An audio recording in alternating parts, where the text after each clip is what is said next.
Hi and welcome. We are very honored to have Chief of Police Paul Oliveira with us, who is a New Bedford native, somebody who loves the city. You go way back, don't you? Your family. I do, Phil. It's been a long time here in New Bedford, and a great city. Love the city. Love working here. How many malasadas do you think you've had in your lifetime? It's a lot of malasada. Then that shows loyalty. And when we talk, Malasada or Maz Donuts. I've been ordained. oh yes, indeed. And as the former owner of the Shamet Diner, we know exactly that routine. Let's talk about that for a moment. Many police officers, who I believe are the backbone of your law enforcement, used to come into the diner, and they were part of the community. Is that still alive and the same today, years later? Sure, that's a big part of what we do. As obviously, as you know, we spend a lot of hours at work, and obviously we need to eat. So I was one of your regular patrons back in the day. I worked the midnight to 8 shift. And what was great about Shamet Diner was kind of centrally located between the north end and the west end. So there was times we had to hide our cruisers in the back because there'd be a few too many cars parked in the area. But no, that was the place to have breakfast before we went off. Many of us at the end of that shift were moving on. We had to go to court or we had a detail. So it's not so much normal everyday police life. We just go home, go to bed, right? There's another shift right behind the first one. So You had to fuel up, carb up, and get on the move. How long ago was that when you first entered? Yeah, 32 years ago now. That's it's been a long time. So, and obviously I spent quite a few of those first years on the midnight shift. What changes have you seen over those 3 decades plus? Yeah, it's you look back, it seems like it's all happened in a flash, but really so much has happened in our profession, right? I always say our profession probably is more that's happened in the last 5 years than the first, 25 years with the aftermath of George Floyd's death. But really the biggest change, I think, is body-worn cameras, right? Is really putting a camera on every cop in America. And that's what we're coming to, right? We're not there yet. In New Bedford, we just did a camera. All of our police officers are now wearing body-worn cameras. We're about 2 months into the program. But we know, soon every cop in America will have it. But I really think that is the biggest thing, for good, bad, or indifferent. But you've really seen through the eyes of the camera what police officers are experiencing on a daily basis. And that brings a whole different dimension to how things used to be, right? That's correct. And now, do you need to retrain the old officers? And of course, the new ones will be trained, but what happens to somebody who's been on the force for decades? Yeah, so I think initially body-worn cameras, they've been around now for about 10 years. Obviously in New Bedford, like I said, they've been around for 2 months. So I think initially there was, for older officers like myself, you're like, really? Like, we're going to have to wear a camera?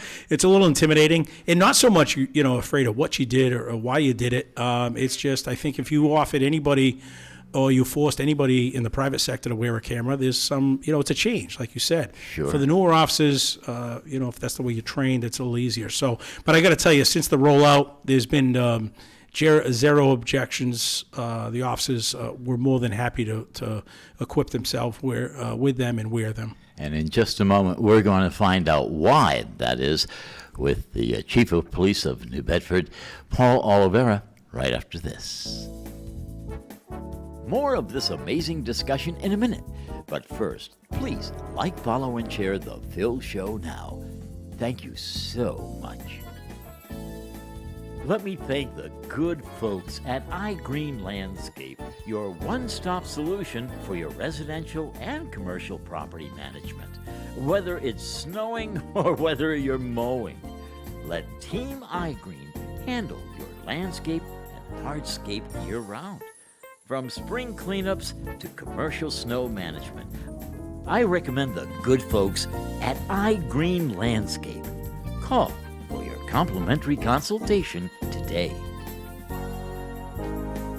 Welcome back. Police Chief Paul Oliveira joins us. We're talking about safety, our community. It's, I think, the most important element when a family decides to move to a city.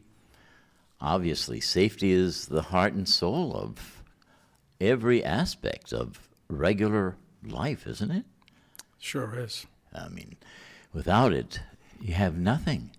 So, what a responsibility that is, huh? To have the safety of over 100,000 citizens on your hands. How do Sure. you do it? Yeah, I guess I don't really look at it as that. It's a team effort, really, and it's not just the men and women of the police department. That are kind of, that's a tall task, right? If you told me that it was up to me and my men and women on the department, right, to hold this department, hold the city, to this high regard of safety, but really it comes to the community, right? And that's what we try to profess to the community, is that this is about each and every one of us, all 100,000+ that live here. We all have a responsibility, right? The community has a responsibility if they see something to say something, right? We can't do it without their help. We need the cooperation of many of the investigations that we conduct. And then obviously the officers of the department, they want, most of them reside in our city, and they want the same thing. They want a safe and secure city. So they're out there doing their best to keep the city safe. Are you seeing any trends? Any trends ending? What are some of the things that you see firsthand? Well, the most positive trend we've had is crime has gone down in our city for a number of years. We do that annual crime report now, and when you see the data, those numbers are right through the computer with our crime analyst. You see the trends that crime has dropped. So violent crime has dropped, and I think significantly, not just here in New Bedford, throughout the country, which I think is a great for the city, great for our country. Not everywhere, but here for sure. The one crime we tend to, struggle with a little bit here in New Bedford is our shootings. We've had so much an increase of last year, about the same amount as last year, shootings, shots fired. So that's always a concern to us, right? Firepower on the street. But we have seen a younger element out there that's been empowered or emboldened, I think, with some of the lenient legislation that's been allowed and surrounded them to kind of empower them to kind of commit some more of these crimes. So that's always been at the forefront, is to try to decrease our gun violence. And get a balance between Beacon Hill and cities and communities and the laws that we have to abide by that they craft. Correct. And, more often than not, some of the laws, especially when it comes to guns, seem like they're more inclined for the legal gun owner. And, I always say I wish they'd spend just as much time drafting up laws for the people carrying the guns illegally, and then maybe there wouldn't be, so many guns on the street, illegal guns on the street. So, but anyways, that's something it's always a challenge to me, no different with the judges. I say if they were able to, help our community, I would appreciate that more, putting these repeat offenders. Speaking about helping our community, that's exactly what we're going to find out when we come back with Chief Paul Oliveira, who's going to tell us all about how the police department helps out the community at a very special time. Don't go away. More of this amazing discussion in a minute, but first, please like, follow, and share The Phil Show now. If you're ready to finally make your biggest dreams a reality, let my friend Jared Methia at Milestone Mortgage Solutions get you your next mortgage or your next home loan. Jared is a trusted local loan officer who works with some of the most reputable companies. Jared reminds me if you're a first-time home buyer or maybe you're looking to refinance. He says, go to him. And I, too, recommend Jared Methia, providing you with a stress-free experience. Call Jared today for a competitive rate, for quick approvals, and for one-of-a-kind personalized service. That's Jared Methia at Milestone Mortgage Solutions.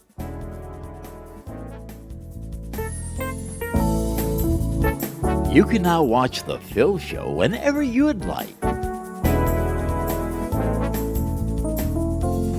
Like, follow, and share The Phil Show now. And catch us wherever you catch your favorite podcasts.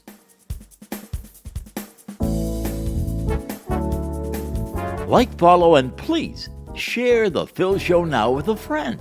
The Phil Show Now.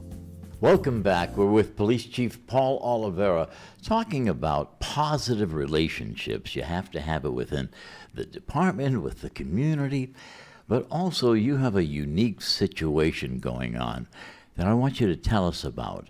A community that has now been thriving and in safe regards because of your program. Sure. In reference to the Central American community. Right, exactly. Sure. So it's taken a number of years now, but it's really been a priority of mine and a number of my offices to really build up a relationship with that community. Obviously, in Central America, there's that's called a severe lack of trust with the government, with the police officials.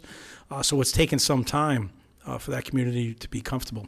So it's something that I've always strived for. I have 2 officers that are dedicated to that community, 2 Spanish-speaking officers, giving them cell phones, make sure their cell phones are available for that community to be comfortable to call, ask questions, report a crime. And then obviously we've put a lot of extra effort into it. A number of our Spanish-speaking officers have been involved, doing a lot of community outreach. I was just at a meeting last week, passed out 32 turkeys, donated graciously from McDonald's, and I was able to make that conduit liaison to get those turkeys over to that community. During Christmas time, we do a very large breakfast with Santa at Our Lady of Guadalupe Church. So it's really been it's been a work in progress. It's taken quite some time to build up those relationships. So it's something we want to continue to build on. And I know that they do continue during the regular days of the year, not just when it's seasonal. Your police officers do take care of lots of kids in the community on their own or within smaller programs that you have. No doubt about it. And a lot of that, just goes under the radar. Exactly. And really to the officers' credit, many of our officers are out there doing a lot of community service, and really they're not looking for anything. Sometimes I only find out about it because someone will send me a picture or a text or an email. But it is remarkable. There's a lot of good being done out there on a regular basis. Never mind, just some of the outreach that our officers are doing. This summer we had a lot of community outreach and, through different sponsorships, passing out ice cream and playing basketball, doing another national night out. We had a couple great organized events. We had, played basketball against some of the kids from the city. There's always something going on, no doubt about it, throughout the city. When new recruits come in, you have to look them in the eye. Have any of the recruits been on the wrong side, have taken another look at life, and have changed and are now ready to be productive in society? Has that ever happened with you and the growing community that we have? Sure. Yeah, we've seen a number of officers come on our job and really jump right into the community engagement piece, and there's nothing more satisfying as the chief, right, to see a brand new officer come in and might not be totally comfortable at first, might put him a little out of his or her element, but when I see them really, embrace the community and want to do more for the community, that speaks a lot to that individual. Absolutely. The community, how would you say it has blossomed in the last 30 years? We always look at the other side, but in terms of positive, things that have happened, what can you say, oh, this is great and this is wonderful? Yeah, I think here in New Bedford, I think we have a great community. I know when it comes to the police department, it amazes me how much support we get from our community. We're a very diverse community, and in turn, we're a very diverse police department. And, you see some of the issues that go on elsewhere throughout the country, and, you thank God it's not in New Bedford. And really, I don't see that happening here. The relationship we have, and we're going to continue to build on that and grow and continue our community engagement. But really, it's a credit to everybody involved because I truly appreciate the community support of the police department. We're going to talk about that when we return with Chief Paul Oliveira of the New Bedford Police Department. Don't go away. More of this amazing discussion in a minute. But first, please like, follow, and share The Phil Show Now. Thank you so much. Carefree Homes is an award-winning home improvement company. It's been family owned and operated since 1978. For over 46 years of business and thousands of satisfied customers, this company is A-plus rated. It's an accredited member of the Better Business Bureau. And listen to this, no payments until the project is completed. How's that? Financing options are available for roofing, siding, windows, doors, decks, you name it. CarefreeHomesCompany.com. Call for a free quote. 508-997-1111. CarefreeHomesCompany.com. Hi, welcome back to the Phil Show. Now, honored to have Police Chief Paul Oliveira with us. And it takes a certain type of person to be a leader, and even more so to lead a police department. Did you think you would be doing that when you were 6 and 7 and 8 running around the neighborhood? Playing cops and robbers. That's right. Huh? No, I really don't. When I look back at a 32-year career, if anyone had ever told me, that I'd be the police chief, I'd tell them they were crazy. And no, I mean that's how fate has it, right? So it's been a great career. I look forward to years to come. But really, I'm very fortunate. The department's been great to me. The city's been great to me. It is something I always wanted to do. I did know early on I wanted to be a police officer.